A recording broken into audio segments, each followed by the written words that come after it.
Yo, what's going on, guys? Welcome back to another video. Hey, first up, shout out to all the new folks joining the Jack fam. It is super awesome to see you guys here. But for all you guys wondering, Jack stands for Jason Alexander Kim. And for all you guys wondering how old I am, I'm gonna go ahead and let you guys take a guess. Shoot them in the comments below. But we are officially almost 2 weeks out from my very first powerlifting competition. Hell yeah! So I figured I'd take you guys through my overall diet and how I've been approaching it over the last few months, and then touch on the different training programs that I've used, what I'm currently using, what I think about the programming, and then just my overall thoughts going into this meet. First things first, guys, we're gonna head out to Home Depot. Dude, guys, it is hotter than balls out here. We're gonna find ourselves a plastic bin, do some ice baths, see how this helps out with some recovery. I feel like this sucker could work.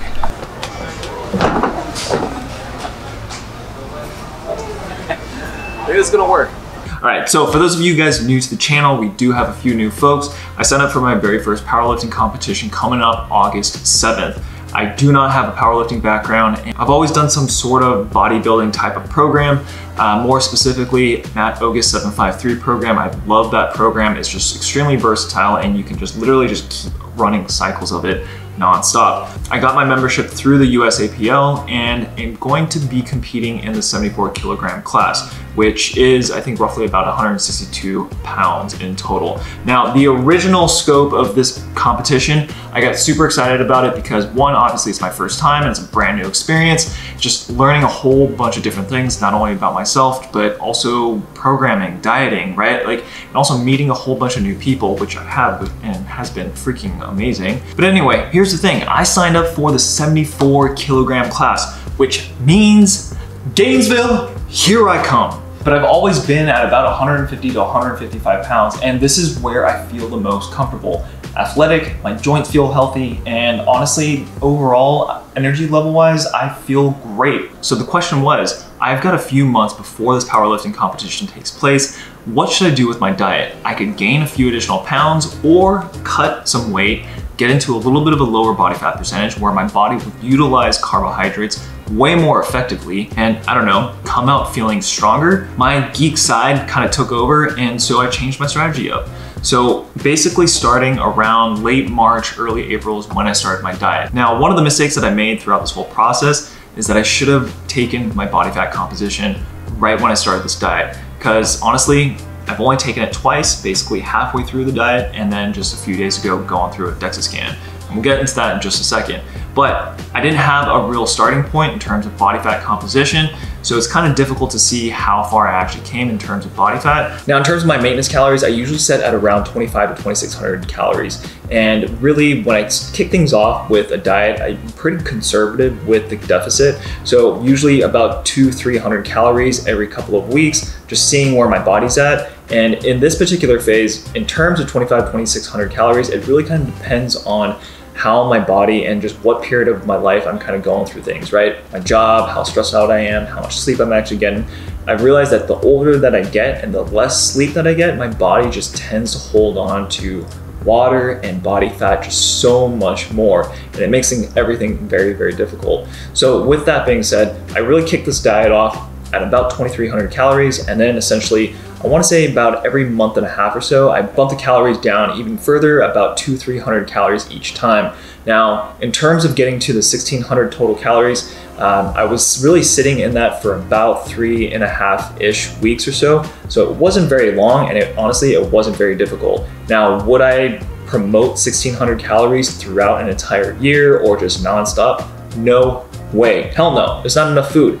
Now, with that though, you can obviously incorporate refeeds. 3.5 weeks, I don't think is enough time to actually really need a refeed.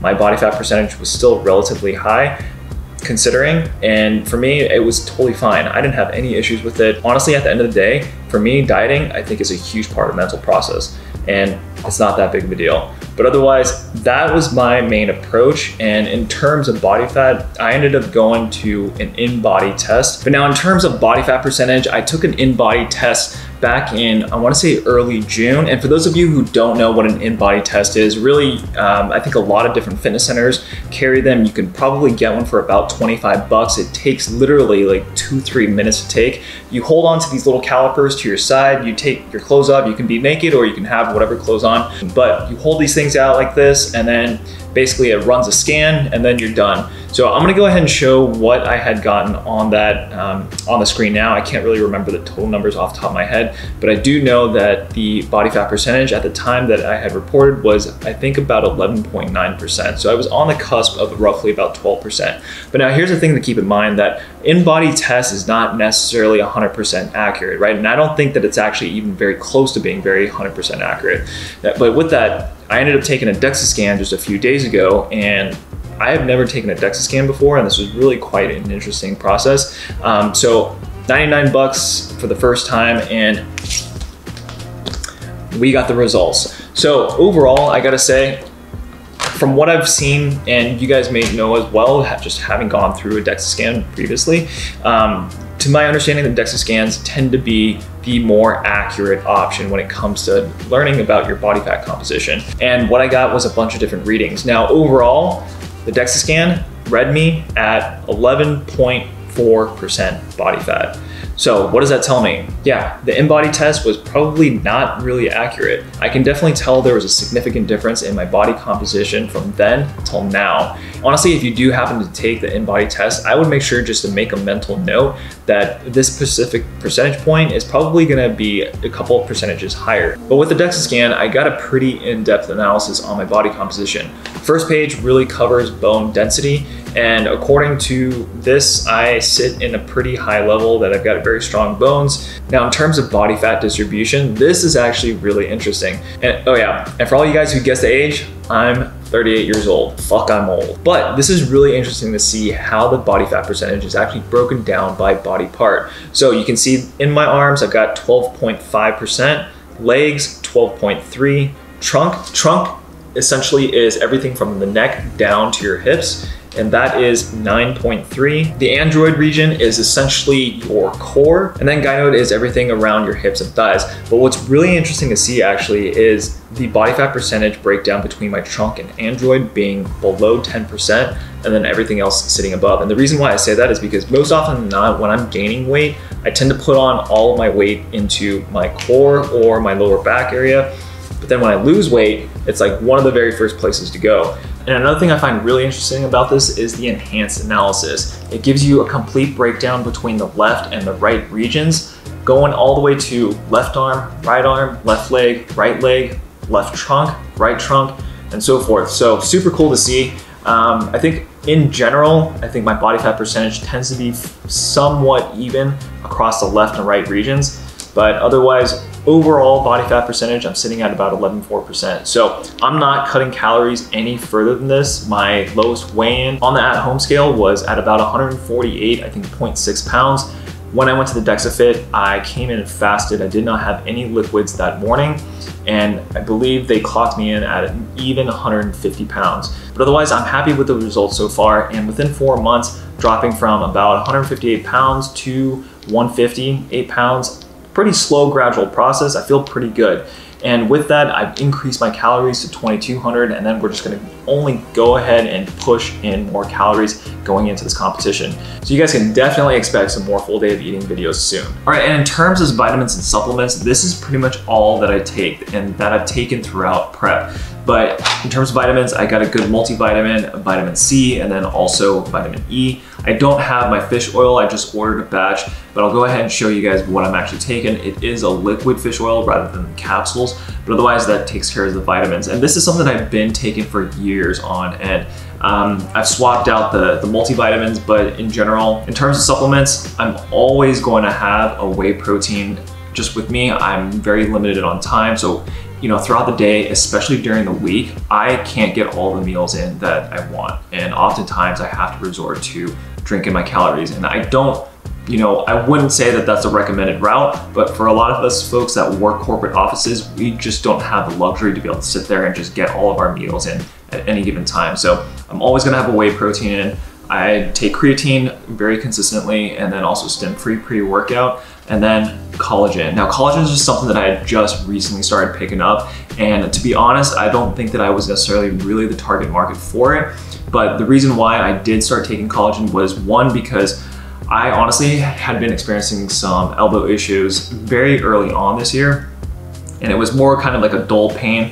I didn't really know what it was from. I didn't have any issue with my lifts. It just one day just kind of appeared out of nowhere. So I just figured, you know what, I'm just gonna give this a shot, see what it does. So I started taking it consistently, 1 scoop a day, and I've been taking it this entire prep. And I guess 2 things that I've noticed. 1 is that I haven't had any issues with my joints, and 2, my hair. For some reason or another, my hair just feels a little thicker. So it's interesting to see how that plays out. I mean, it's not drastic changes, but at least in terms of my elbow, I definitely feel a difference. All right, let's get into the best part, programming. So this has been absolutely a freaking roller coaster of just awesomeness. So for those of you who follow me on Instagram, you guys probably know that I've been using Candito program to kind of kick things off. So I started back in, I want to say like late March, April timeframe with the Candito 6-week program. And if you guys aren't familiar with it, Johnny Candito has got a bunch of different free information online, and I think it's a great starting point to getting into the powerlifting world. And as a newbie, you know, obviously the very first thing that I did was obviously follow a bunch of different powerlifters on YouTube, going through Google searches, and then just trying to do your own research to figure out what's the best path forward for you if you're trying to keep things budget friendly, right? And as a newbie, I'm just dipping my toes into the whole process. I didn't want to shell out a ton of money in this. So in terms of the Candito training, it was a great introductory to powerlifting. All I gotta say is that 6 weeks is, I think, perfect, especially if you give yourself enough time getting into a meet. So I had 6 weeks where I could kind of dabble in the Candito training, get an understanding of the overall programming of it, what it was intended to do, and then also for myself, right, see where I was at in terms of just my base core lifts, squat, bench, the deadlift. So the Candito program, the first 2 weeks is considered as the muscle conditioning phase. So really what that is you're training 5 days out of the week. So your volume is gonna be up, right? The rep ranges are around like, I think the 10 to 12 range, but your intensity level is gonna be a little bit down. It's gonna be sitting at around the 80% range. So with that, you're gonna end up leading into the next 2 weeks, which your volume will go down a little bit. So you're training 4 days out of the week, give or take. But then you get into the 5th week, which is really just a week to prepare you for week 6, and that is testing out your maxes. Now for me, great program in terms of just understanding how they scale, the progress, and just really getting a feel for how I perform in certain lifts. And it also just gave me a baseline for my numbers. But from there though, I had about 12 to 14-ish weeks until my meet day, which 12 to 16, to my understanding, is kind of the time frame that you really want to try and hunker down into a specific program and really start focusing on your training. So for me, that was plenty of time. And I figured all I need to do is just find a program, make sure I stick with it, and you know, we'll see how it goes. But at the end of the day, price was also another factor to it. And I didn't want to shell out a ton of money for a coach. I figured this is my first time. I really want to try and make sure that this is an enjoyable experience. Of course, I want to kick ass at it, but at the same token, I tend to learn a lot better about how I operate under certain conditions when I do things by myself, and then take those learnings and then move on and try and figure out how to optimize from there. So I jumped into the Juggernaut training. Fuck yeah. Juggernaut from California, absolutely great strength training systems and programs. I've been out to their facility a couple of times back in, I want to say about 2014, 2015. But outside of that, that was one of the very first programs that I had been exposed to. Now, if you guys aren't familiar with Juggernaut strength training, I'll go ahead and put all the links and the information in the description box below in case you guys want to check that out. But they've got 2 essential apps, so mobile apps. They've got a powerlifting app and then a power building app. The power building app is really kind of like your Jeff Nippard programming, right? It's a split between powerlifting and then also kind of bodybuilding type of programming. I signed up for the powerlifting app, and really this app is just amazeballs, like literally awesome. But there is a price tag with it, and I pay roughly about 33 bucks a month for it. And at the end of the day, I think it's a better alternative to hiring a coach where I could end up shelling out, you know, a couple $100 each month. So already right there, I'm pretty happy with it. Now, this app itself, I think definitely went surpassed, my expectations in terms of just how it would function and how it operates, and then also just giving you a bunch of different alternatives in case that you're not happy with the specific lift, and you got to track everything, right? So each day you go into a workout, it's going to ask you a set of questions to really understand how you're feeling that day, right? Your fatigue, where are you sore? Did you take in the right number of calories? If so, where are you sitting at? And then also your sleep, right? Sleep is a huge part of this process, and so it calculates all of that and then reflects that against your lifts on that specific day. So the RPEs might be a little bit different, your weights might be a little different. And for that, I think for me personally, I struggle with getting quality sleep. But recovery, sleep, it's been absolutely ridiculous. I have been horrible with sleep the last, year or so. And for those of you who may not know, I work 2 full-time jobs, and YouTube is not one of them. So you tack that on, you can just imagine the amount of hours that I am putting in throughout the day and just how much time is a precious commodity. So, with that, being able to lean on the Juggernaut AI app and punch in my numbers and get a feel for what my lifts are for that day really takes the thinking process out of the equation for you and kind of saves you a little bit of time. I think where some people might prefer to have a coach is where you'll have the additional eyes on you to kind of help out with some form adjustments, or maybe just getting a better understanding. You have that real-time feedback in person on just how you're feeling, your diet, your training, right? Like what you're gonna do for the following day or throughout the next week. So there's a little bit of give and take, and I think the app, you still definitely have to kind of self-gauge yourself to understand, I'm feeling sore and this app is telling me to lift beyond what I'm feeling, and I can't do that right now. I'm just not gonna push my body that hard. So I think that's something that you kind of have to really self-assess and be self-aware on. But outside of that, this app has been great. Now with that, the program also goes beyond 6 weeks in comparison to the Candito training, right? So I had roughly about 12, 14-ish weeks for training. And the best part is that really you set the date of when your meet is, and the program will do everything else. So I imagine that if your meet day is beyond or outside of the 16-week typical training kind of window, I'd imagine that it would cater it towards that. So my training, I essentially had 2 deload weeks, and the first deload week, I particularly am not a fan of deload weeks. I tend to kind of dismiss them, and I use them on the rare occasion that I know that I need to let my body rest, and I'll kind of lay off on the deloads. And I've talked with a couple of folks who have gone through the Juggernaut training program and have mentioned that when they get out of the deload, everything feels extremely heavy. And I think that's to be expected. The app itself also gives you a warning saying, hey, look, this week things will probably feel a little heavy. And that's because you just came out of a deload, but just make sure to stick with it. And for me, I think again, it is a little bit of a psychological thing. When you get into a deload, your volume, might be cut in half, or your weights might be cut down to about 60, 65%. That may be the case. But for me, when I go into a deload, I typically will reduce the volume, but then still keep the weights up. And for me, it's more of a mental cue just to say, hey, bitch, remember this weight and this feeling, because we're gonna go into next week with that weight.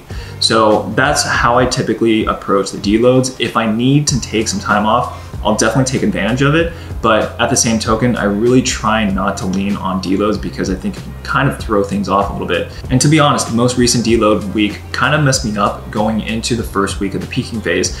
Everything felt super heavy and I was not really hitting the weights that I was wanting to. And for me, I had to kind of adjust a little bit and obviously kind of throw in a little bit more rest period.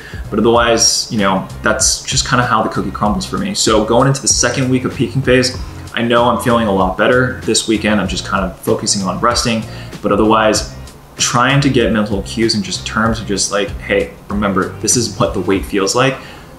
Don't be afraid of it and just go after it. So that's how I approach my deloads. During peaking phase, this is definitely something I'm very, very new to. And it's just kind of a cluster of thoughts that are going on because you're constantly wondering, am I supposed to be feeling this way? And, how are my lifts supposed to go? I'm trying to push my body, even though it's completely broken down after all of these weeks of training. But, you know, according to a lot of other folks and a lot of friends that I've met throughout this whole process, you know, that's just kind of to be expected. So we're just going to continue with it and, you know, have fun at the end of the day. All right, so I could probably talk you guys' ears off on just my overall experience so far. If you guys are interested in wanting to see more of these types of videos, you know, let me know in the comments below.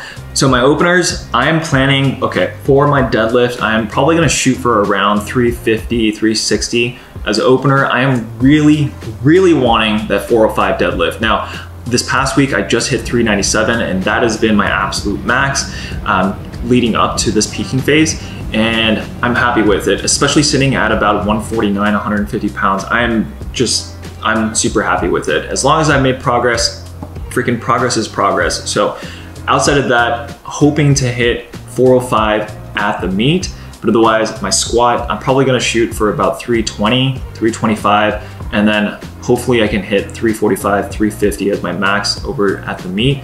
And then my bench press is, I suck at bench press, guys. I don't put a whole lot of time into my bench press, but I'm probably gonna shoot for 190, 195, and then max out at 225. As long as I can hit 225, I will be happy. But the overall consensus, or at least from what I'm reading, especially for folks who are just going into this competition for the very first time, you know, I keep seeing folks say that try and hit your true maxes that you've hit during training and you should be good. So depending on, you know, how those lifts go throughout the day during the meet, and keep in mind you have 3 attempts for each lift, right? So 9 total lifts. So for, you know, bench press, I'm gonna try and shoot for that 225, maybe 230. But otherwise, those are the openers. You know, a couple other, I guess, tidbits about this whole experience. So the plan is I'm basically gonna head down to Houston on the 5th. I'll have a couple of days because the meet is on the 7th. So I'll kind of have a couple of days to just settle down, get a lay of the land, and you know, the gym's gonna be open for free for those who are registered to lift on that day. So I'll probably kind of get a couple of reps in as well, and then, you know, just chill out. All right, guys, we're gonna wrap up this video. I appreciate you guys tuning in. Again, absolutely love you guys, and thank you so much for taking a few minutes out of your day. But we're gonna wrap this up. If you guys enjoyed this content, wanna see more powerlifting stuff, let me know down in the comments below. I'm gonna be uploading 2,200 and probably 2,600 calorie full day of eating types of videos very, very soon, so stay tuned.